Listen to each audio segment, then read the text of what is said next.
Jagannath लीलाक्षेत्र trust कांकण Shikhari आनुकूल्य 16तम Shri Jagannath कथालहरी Shri Jagannath कथामृत कार्यक्रम भुवनेश्वर स्थित बुद्ध मंदिर रे अनुष्ठित हो जाइछि।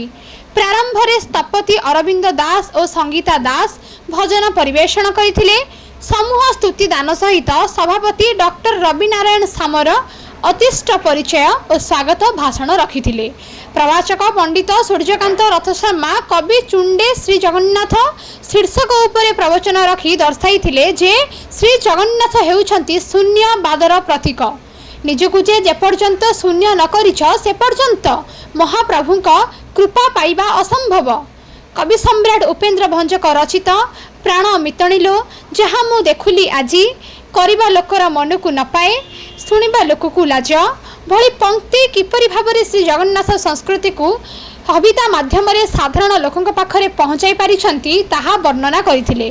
मुख्य अतिथि भाबरे डॉक्टर इतिराणी सामंत जोग देई जगन्नाथ संस्कृतिर प्रचार प्रसार रे कथालहरी अनुष्ठानर भूमिका विषय रे दर्शाइथिले।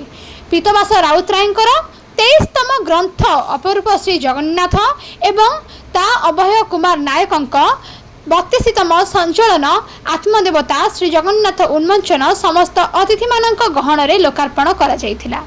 संयोजक पंडित पार्थ सारथी महांती मंच परिचालना करथिले एवं उपसभापति शर्मिष्ठा प्रभा महांती कथा इच्छरीर विवरणी पाठ करने सहित धन्यवाद अर्पण करथिले।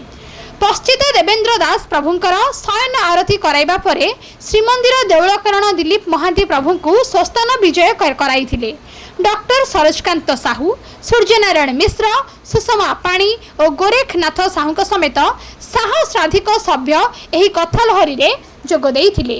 खोर्धारू संग्राम राणाଙ୍କ रिपोर्ट प्रतिकार न्यूज।